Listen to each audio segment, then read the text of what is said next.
Police car के siren की आवाज बंद हो चुकी थी और अब मुझे और कोई आवाज सुनाई नहीं दे रही थी। मैं उन रोशनियों की जानिब चल पड़ा। एक जगह रुककर मैंने अपने हुलिये का जायजा लिया। हुलिया बिगड़ा हुआ था, बाल बिखर गए थे, लिबास बेतरतीब था। जिस तरह भी बन पड़ा मैंने अपने आप को किसी हद तक दुरुस्त किया, सांसों को एतदाल पर लाने लगा। फिर मैं टहलने के अंदाज में आगे बढ़ गया। मेरा हुलिया अब भी मशकूक था, खासतौर से अगर पुलिस की निगाहों में आ जाता तो वो यकीनन मुझे न छोड़ते। यही समझते कि या तो मैं कातिल हूँ या डाकू, और फिर पिस्तौल की मौजूदगी इस बात की तस्दीक कर देती। इसलिए जरूरी था कि जहां तक हो सके अपने आप को किसी की निगाह में आने से बचाऊं। इस सूरत हाल के बारे में मजीद कुछ सोचना बस हिमाकत ही मालूम होती थी। क्या सोचा था और क्या हो गया। तहजीब मैल्कम एक्स के साथ गुजरने वाले लम्हात जिंदगी के दिलकश तरीन लम्हात थे। तवील मुसाफत के बाद एक ठंडी छांव मिली थी, लेकिन तकदीर को ये मंजूर न था। मेरा दिल तो उन दिनों यही चाहने लगा था कि फुर्सत के इन लम्हात को तवील से तवील तर कर दूं। कुछ काहिली सी तारी हो गई थी और तहजीब की मायत जहन पर एक सुरूर बनकर छा गई थी, लेकिन तकदीर मुझे मुतहर्रक रखने की ख्वाहिशमंद थी। ख्यालात में डूबा हुआ काफी दूर निकल आया। सामने ही बाईं समत एक रेस्तोरां नजर आ रहा था जिसमें से मौसीकी की हल्की हल्की आवाजें उभर रही थीं। गालिबन रात भर खुलने वाले रेस्तोरांों में से वो एक था। वैसे भी उस इलाके के बारे में मुझे कोई अंदाजा नहीं था कि ये कौन सी जगह है, यहाँ मैंने देखा ही क्या था। बस पहले वहां कयाम किए रहा जहां तारीना हार्डो ने मुझे ठहराया था, और फिर सैन स्टेलो जा पहुंचा। बकिया शहर से नक्शे की हद तक वाकफियत जरूर थी, लेकिन जाती तौर पर मैं उसके बारे में कुछ नहीं जानता था। फिर मैं रेनबो नामी रेस्तोरां में दाखिल हो गया। रात का खासा हिस्सा गुजर गया था। रेस्तोरां के साथ बार भी था, और उस वक्त यहाँ बैठने वाले शराब के अलावा किसी और चीज में क्या दिलचस्पी ले सकते थे, और जिन लोगों ने शराब पी रखी हो उन्हें इस बात से क्या गरज हो सकती है कि रेस्तोरां में कब कौन दाखिल हुआ है। अलबत्ता बार टेंडर वगैरह और दूसरे सर्विस करने वाले वेटर मुस्तैद और मुअद्दब थे, लेकिन मेरे हुलिये पर किसी ने कोई खास तवज्जो न दी। मैं अब ज़हनी तौर पर पूरी तरह बेदार हो गया था। चुनाचे मैंने इस अंदाज में अदाकारी की जैसे मैं शराब पिए हुए हूँ और नशे के आलम में मेरी ये कैफियत हुई है। उस वक्त इसके अलावा और कोई तरकीब इस्तेमाल नहीं की जा सकती थी। चुनाचे लड़खड़ाते कदमों से मैं एक खाली मेज की जानिब बढ़ गया और मेज पर बैठने के बाद ढलके हुए हाथ से 2-3 बार मेज बजाई। वेटर मुस्कुराता हुआ मेरे पास पहुंच गया। मैंने उसे विस्की का ऑर्डर दिया और वेटर गर्दन खम करके चला गया। मैंने इधर उधर देखकर ये जायजा ले लिया कि सामने आई हुई विस्की की बोतल को किस तरह खाली किया जा सकता है, और उसके लिए मैंने महसूस किया कि मुझे कोई खास दिक्कत न होगी। ग्लास और बोतल मेरे सामने आ गए। दूसरी तमाम चीजें भी सजा दी गई थी। जेब में उस शख्स का पर्स मौजूद था जिसने आखिरी वक्त में मेरी मदद की थी, इसलिए मुझे बिल की अदायगी की फिक्र नहीं थी। मैंने ग्लास में थोड़ी सी शराब उंडेली और उसे सामने रखकर ऊँघने लगा। हॉल के माहौल पर पहले ही एक तायराना निगाह डाल ली थी। जिस किस्म का माहौल उस वक्त होना चाहिए था वही था। बदमस्त कह कहे उभर रहे थे और इंसानी जबिल्लत की वहशतें अपने उरूज पर थीं। लेकिन ये यहाँ का आम माहौल था, इसलिए कोई उस पर तवज्जो नहीं दे रहा था। मुझे यहाँ बैठकर सुकून महसूस हुआ। कम से कम सोचने को मोहलत तो मिल गई थी, और जब सोचने की मोहलत मिल गई तो मैंने अपने दिमाग को एतदाल पर लाकर फिर इस सिलसिले में सोच के घोड़े दौड़ाने शुरू कर दिए।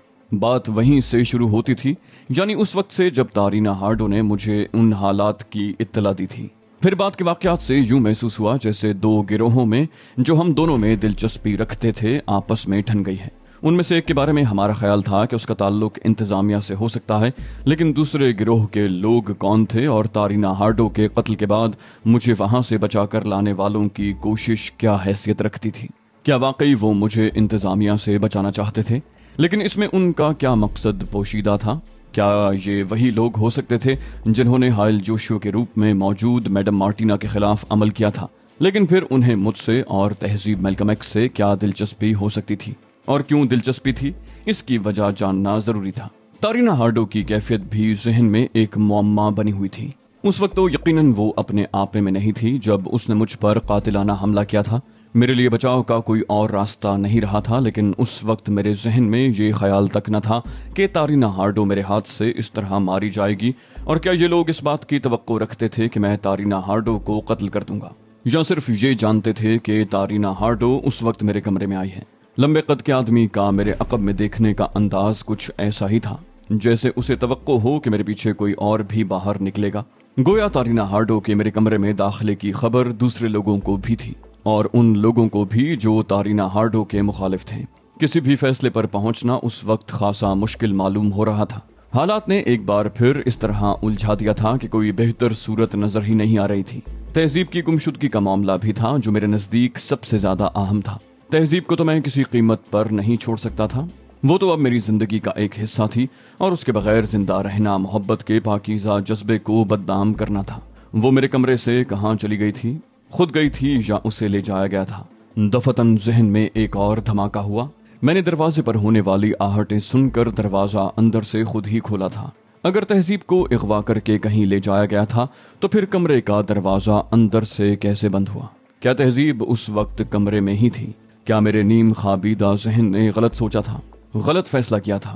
لیکن اگر وہ کمرے میں ہی تھی تو کہاں تھی، اور اس تمام ہنگامے کے درمیان سامنے کیوں نہیں آئی؟ دماغ ایک بار پھر گھوم گیا۔ ویٹر میرے نزدیک سے گزرا تو میں نے چونک کر آنکھیں پھاڑی اور اس کی شکل دیکھنے لگا۔ وہ مسکراتا ہوا آگے بڑھ گیا۔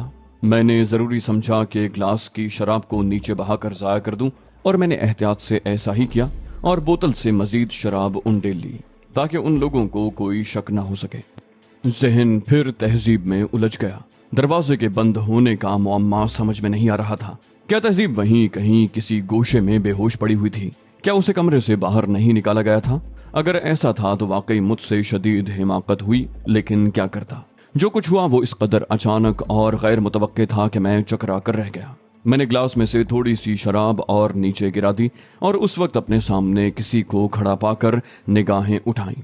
غور سے دیکھا تو تقریباً 27-28 سال کی ایک اوباش لڑکی میرے سامنے کھڑی مسکرا رہی تھی۔ میں نے لڑکھڑائے ہوئے لہجے میں اس سے اس کی آمد کے بارے میں پوچھا تو وہ کرسی گھسیٹ کر میرے سامنے بیٹھ گئی۔ بولی، میں دیکھ رہی ہوں کہ تم بے حد اداس ہو۔ میں نے بدستور نشے میں ڈوبے ہوئے لہجے میں کہا، ہاں میں اداس ہوں، تم میرے لیے کیا کر سکتی ہو؟ وہ بولی، تمہاری اداسی دور کر سکتی ہوں، میرا نام ہلزا ہے۔ میں نے ایک فوری فیصلے کے تحت جواب دیا، ہاں میں اپنی اداسی دور کرنا چاہتا ہوں۔ وہ بولی، تو پھر اٹھو، یہاں بیٹھے کیا کر رہے ہو؟ اپنی بوتل ساتھ لے لو، میں تمہیں کمرے میں لے جا کر پلاؤں گی۔ میں نے اسی مخصوص انداز میں کہا، کمرہ وہ کہاں ہے؟ وہ بولی، اس کے حصول میں کوئی دقت پیش نہیں آئے گی۔ کیا تمہارے پاس کمرے کے کرائے کی ادائیگی کے لیے رقم موجود ہے؟ میں نے کہا، ہاں کیوں نہیں۔ وہ بولی، تو پھر میں ابھی کمرہ حاصل کرتی ہوں۔ وہ بولی اور اٹھ کر چلی گئی۔ میں نے اس وقت رات کے بقیہ لمحات گزارنے کے لیے یہ ترکیب مناسب سمجھی تھی۔ کم از کم کوئی ٹھکانہ تو ملا تھا۔ لڑکی کاؤنٹر پر گئی اور تھوڑی دیر کے بعد میرے پاس پہنچ گئی۔ اس کے ہاتھ کی انگلی میں ایک چابی جھول رہی تھی۔ اس نے بازو سے پکڑ کر مجھے اٹھایا اور پھر خود ہی بوتل اٹھا کر میرے ہاتھ میں دے دی۔ غالباً وہ اسے ضائع نہیں کرنا چاہتی تھی۔ میں لڑکھڑاتے قدموں سے اس کے ساتھ چل پڑا۔ لفٹ شاید بند ہو گئی تھی، اس لیے ہمیں سیڑھیوں کے ذریعے ہی اوپر جانا پڑا۔ دوسری منزل کے ایک کمرے کے دروازے پر وہ رک گئی۔ یہاں سے پوری طرح واقف معلوم ہوتی تھی، اس لیے کمرے کا نمبر وغیرہ تلاش کرنے کے لیے وہ ایک لمحے کے لیے بھی نہیں رکی۔ ایک خوبصورت اور سجا ہوا بیڈ روم میری نگاہوں کے سامنے تھا۔ یہاں آنے کے بعد اب مجھے فوری طور پر یہ فیصلہ کرنا تھا کہ اس بلا سے کیسے نجات حاصل کی جائے۔ اب تک تو وہ میرے لیے معاون ثابت ہوئی تھی، ورنہ میں اپنے طور پر شاید اس ہوٹل میں کمرے کے بارے میں سوچ بھی نہیں سکتا تھا، اور پھر اس طرح کمرہ حاصل کرنا مشکوک بھی ہو سکتا تھا۔ کم از کم لڑکی کے ذریعے یہ مرحلہ تو طے ہو گیا تھا۔ میں اس لڑکی کے ٹائپ کو اچھی طرح سمجھ گیا تھا اور جانتا تھا کہ وہ کیا چاہتی ہے۔ چنانچہ بستر کی طرف بڑھنے کی بجائے میں نے ٹوائلٹ کا دروازہ دیکھا اور لڑکی کو اشارہ کر کے ٹوائلٹ کی طرف بڑھ گیا۔ ٹوائلٹ میں پہنچ کر سب سے پہلے میں نے وہ پرس نکالا جس میں نوٹ بھرے ہوئے تھے۔ میں نے اس میں سے نوٹوں کی 75% مقدار باہر نکالی اور انہیں احتیاط سے ایک ایسی جگہ چھپا دیا جہاں لڑکی کی پہنچ نہیں ہو سکتی تھی۔ بقیہ نوٹوں کو پرس میں ہی رکھ کر میں نے پرس واپس اپنی جیب میں رکھ لیا اور پھر جھومتا ہوا ٹوائلٹ سے باہر نکل آیا۔ میرے اندازے میں اب بے پناہ لڑکھڑاہٹ تھی۔ بستر کے قریب پہنچ کر میں اوندھے منہ بستر پر گر پڑا اور بے سدھ ہو گیا۔ لڑکی چند لمحے مجھے دیکھتی رہی، پھر اس نے پلٹ کر دروازہ بند کیا اور میرے نزدیک آ گئی۔ اس نے مجھے جھنجھوڑا، مسٹر کیا اور نہیں پیو گے؟ میں نے اسے کوئی جواب نہ دیا۔ میری آنکھیں بند تھیں۔ وہ چند لمحے اسی طرح کھڑی مجھے دیکھتی رہی، کچھ سوچتی رہی، پھر اس نے جھک کر مجھے سیدھا کر دیا۔ بولی، مسٹر جاگو تو صحیح، سنو تمہارا نام کیا ہے؟ میں نے اس مرتبہ بھی کوئی جواب نہ دیا تو وہ زمین پر پاؤں پٹخ کر غرائی، گدھے کہیں کے۔ اس کے بعد وہ میری جیبیں ٹٹولنے لگی۔ میرا اندازہ بالکل درست تھا۔ پھر اس نے میری کلائی پر بندھی ہوئی گھڑی بھی کھول لی اور اسے اپنے لباس میں رکھ لیا۔ پرس کھول کر وہ نوٹ گنتی رہی۔ میں اس کی آواز صاف سن رہا تھا۔ پھر फिर उसने आहिस्ता से कहा, चलो ठीक है, मेरा काम हो गया, अलबत्ता होटल का किराया तुम्हारे पास छोड़ देना मेरा इखलाकी फर्ज है, कम से कम तुम मुझे गालियां तो नहीं दोगे। उसने चंद नोट गालिबन पर्स ही में छोड़ दिए थे और फिर पर्स मेरी जेब में ठूंसने के बाद वो मुझे टाटा कहकर बाहर निकल गई। उसके जाने के बाद मैंने सुकून की सांस ली। खुदा के फजल से ये अजाब बहुत आसानी से टल गया था। मैं थोड़ी देर तक उसी तरह पड़ा दरवाजे की समत देखता रहा, फिर उठकर दरवाजा मैंने अंदर से बंद कर दिया। होटल के बारे में मैंने ये अंदाजा लगा लिया था कि वो किस किस्म की जगह है। सुबह तक या दोपहर तक मुझे कोई डिस्टर्ब करने वाला नहीं था। उसके बाद मेरे लिए यहाँ रहने की जरूरत भी बाकी नहीं थी। जो रकम मैंने उस पर्स में से निकाली थी वो इतनी थी कि बआसानी मैं एक आध हफ्ता किसी शानदार किस्म के होटल में कयाम कर सकता था। लेकिन इन तमाम बातों से हटकर मेरा जहन उसी समत जा रहा था कि ये सब हुआ क्या है, किससे इस सिलसिले में मालूमात हासिल करूं, तहजीब कहाँ है।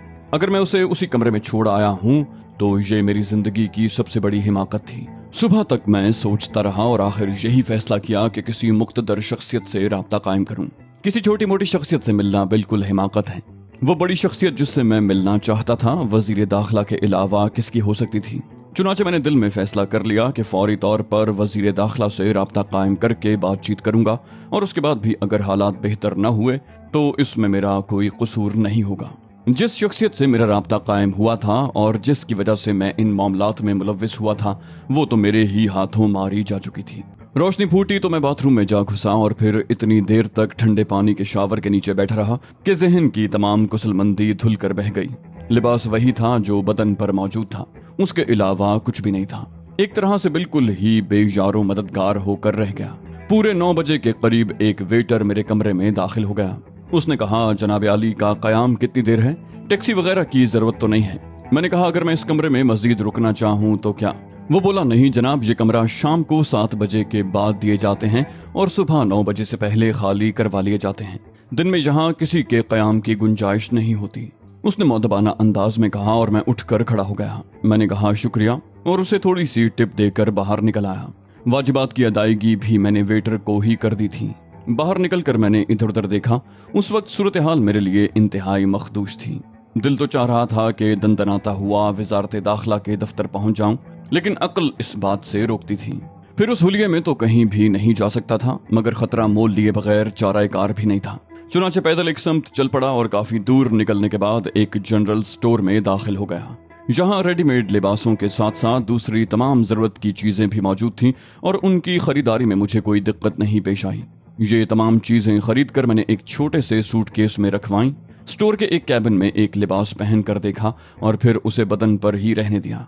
इस तरह कम से कम हुलिया थोड़ा सा बेहतर हो गया था। हालांकि शेव बढ़ी हुई थी, लेकिन ये इतनी काबिल तवज्जो चीज नहीं थी। दिल ही दिल में उस बदबख्त को दुआएं दे रहा था जो मेरे हाथों मारा गया था, लेकिन मेरे लिए कुछ आसानियां फराहम कर गया था। सामान का सूटकेस मेरे हाथ में था। सड़क पर आकर मैंने टैक्सी तलाश की और अब मैंने एक दरमियाने दर्जे के होटल का इंतखाब किया। उस होटल में कमरा हासिल करने में मुझे कोई दिक्कत पेश नहीं आई। टेलीफोन के नजदीक रखी हुई टेलीफोन डायरेक्टरी में मैंने सबसे पहले वजारत दाखिला के नंबर तलाश किए। खुसूसी नंबरों में एक नंबर मौजूद था। पहले ऑपरेटर से राब्ता कायम करना पड़ा, फिर पीए से और उसके बाद वजीर दाखिला से। इस तमाम कार्रवाई में तकरीबन 6 मिनट सर्फ हो गए और उसके बाद मेरा वजीर दाखिला से बराह रास्त राब्ता कायम हो गया। मैंने कहा, सर मैं एक गरीबुल वतन बोल रहा हूँ जिसके साथ आपके वतन में नाइंसाफी की गई है। दूसरी तरफ से वजीर दाखिला मिस्टर आइन श्लायर की आवाज सुनाई थी। कौन है आप? मैंने कहा, अली यार खान है मेरा नाम, और अब से कुछ घंटे कबल, शायद 24 घंटे कबल, मैं आपके लिए एक अहम शख्सियत था। दूसरी तरफ चंद लम्हात के लिए खामोशी छा गई। फिर वजीर दाखिला ने कहा, मिस्टर अली यार खान, आप मुझसे एक और टेलीफोन नंबर पर गुफ्तगू कीजिए, मैं आपको नंबर दे रहा हूँ। उन्होंने एक और नंबर दोहरा दिया और मैंने सिलसिला मुनक़ता करके उनके दिए हुए नंबर पर डायल किया। चंद लम्हात इंतजार करना पड़ा और उसके बाद रिसीवर उठा लिया गया। जी, मैंने कहा, अली यार खान? बोला, हाँ मैं समझ रहा हूँ। मैंने कहा कि आपको मेरे साथ पेश आने वाले वाकयात का इल्म है? वो बोले, ज्यादा नहीं, क्या सूरत हाल है? मैंने इस दौरान पेश आने वाले वाकयात की मुख्तसर सी तफसील बता दी, सिवाय इसके कि मैं इस दौरान 2 कत्ल कर चुका हूँ। वो बोला, मिस्टर अली यार खान, ज़ाती तौर पर मैं आपकी थोड़ी बहुत इमदाद कर सकता हूँ। सूरत हाल कुछ ऐसी परेशान कुन है कि हम खुद भी उससे आजिज हैं और अभी तक ये अंदाजा नहीं लगा पाए कि हो क्या रहा है। आपको मुझसे मुलाकात की जहमत करना होगी। میں نے کہا تہذیب میلکم ایکس میری محبوب ہی نہیں میری زندگی کا سرمایہ بھی ہے جناب عالی. میں اس کی خاطر ہر وہ کام کر سکتا ہوں جس کی مجھے ضرورت پیش آئے. شاید یہ بات آپ کے علم میں ہو کہ میں بہت پہلے یہاں سے نکل جانا چاہتا تھا، لیکن مجھے اس ملک کی شہریت دی گئی اور مجھ سے کہا گیا کہ اگر میں یہاں وقت گزاروں تو آپ لوگوں کے لیے خوشی کا باعث ہوگا. اس کے بعد میرے ساتھ یہ سلوک کیا مناسب ہے؟ وزیر داخلہ نے کہا میں سمجھ رہا ہوں علی یار خان. کیا تارینا ہارڈو نے آپ سے ملاقات نہیں کی؟ میں نے کہا جی ہاں، سینسٹیلو میں میری ان سے ملاقات ہوئی تھی، لیکن انہوں نے اس کا اشارہ بھی نہیں کیا تھا کہ میرے ساتھ کیا واقعات پیش آنے والے ہیں. وزیر بولا آپ ایک کام کیجئے مسٹر علی، اس وقت آپ کہاں سے بول رہے ہیں؟ میں نے کہا ایک ہوٹل سے. وہ بولا ٹھیک ہے، میں آپ سے اس کا پتہ نہیں پوچھوں گا کیونکہ ذاتی طور پر میں خود بھی الجھا ہوا ہوں.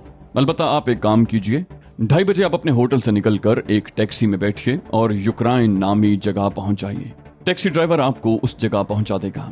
یوکرائن میں ایک ایئر فیلڈ موجود ہے، آپ کو وہاں داخلے میں کوئی دقت نہیں ہوگی. میں خفیہ طور پر ہدایت جاری کر دوں گا، لیکن یہ سمجھ لیجئے کہ یہ صرف ایک ذاتی ملاقات ہے جو صرف آپ سے تعاون کی بنیاد پر ہو رہی ہے. اگر آپ مجھے مطمئن کر سکیں مسٹر علی یار خان تو ہم آپ کے ساتھ پیش آنے والے واقعات پر معذرت کریں گے، لیکن دوسری شکل میں یہ بھی ہو سکتا ہے کہ ہمارے ذریعے آپ کو کوئی نقصان پہنچ جائے. میں نے کہا میں اس کے لیے تیار ہوں، لیکن صورتحال میرے علم میں تو آ جائے، اس کے بعد مجھے آپ لوگوں سے کوئی شکایت نہیں ہوگی. وزیر نے کہا ٹھیک ہے، میں بھی آپ سے ذاتی طور پر تعاون کرنا چاہتا ہوں کیونکہ یہ تمام واقعات میرے لیے بھی نہایت روح فرسا ہیں. آپ کو وہاں پہنچنے کے بعد ہیلی کاپٹر AJ490FS کے نزدیک پہنچنا ہے جو آپ کا انتظار کرے گا. وہ ہیلی کاپٹر آپ کو لے کر میرے پاس پہنچ جائے گا. میں ایک خفیہ جگہ آپ سے ملاقات کرنا چاہتا ہوں تاکہ دوسروں کے علم میں یہ بات نہ آ سکے. میں نے کہا میں مقررہ وقت پر پہنچ جاؤں گا. ملاقات ضروری ہے جناب عالی تاکہ میری بھی تشفی ہو سکے اور آپ کی بھی. وزیر نے کہا بس اس سے زیادہ گفتگو نہیں کی جا سکتی مسٹر علی یار خان، میں معذرت خواہ ہوں. یہ کہہ کر اس نے ٹیلی فون بند کر دیا. اس گفتگو کے بعد مجھے ایک گونا اطمینان ہوا تھا. کم از کم ایک شریف آدمی نے کسی حد تک شرافت سے گفتگو کی تھی. ویسے یہ اندازہ ہو گیا تھا کہ ان واقعات کے بارے میں وزیر داخلہ کو بھی معلوم تھا، لیکن کیا غلط فہمی پیدا ہو گئی ہے اس کا کوئی اندازہ نہیں ہو سکا تھا. شاید تارینا ہارڈو کی موت کا انہیں ابھی تک علم نہیں ہوا تھا، ورنہ ان کے ساتھ میرا رویہ اتنا بہتر نہ ہوتا. لیکن ان سے ملاقات کرنے کے بعد میرے لیے یہ ضروری ہو گیا تھا کہ میں انہیں تارینا ہارڈو کے بارے میں بتا دوں. ویسے بھی یہ نہیں کہا جا سکتا تھا کہ کب اور کہاں مقامی پولیس کے افراد مجھے دبوچ لیں. اب تو یہ پورا شہر ہی دشمنوں کا شہر بن گیا تھا اور دشمن بھی بے شمار تھے اور نادیدہ بھی. دوپہر کو بہت ہلکا سا کھانا کھایا، خود کو چاق و چوبند رکھنے کی کوشش کر رہا تھا. اس کے بعد تھوڑی دیر آرام کرنے کے لیے لیٹ گیا. رات بھر جاگنے کی وجہ سے آنکھیں جل رہی تھی، لیکن ذہن اس قدر پراگندہ اور پریشان تھا کہ نیند آنے کا سوال ہی پیدا نہیں ہوتا تھا. ٹھیک 2:25 پر کمرے سے باہر نکل آیا، چابی کاؤنٹر پر رکھ دی اور ایک ٹیکسی لے کر یوکرائن کی جانب چل پڑا.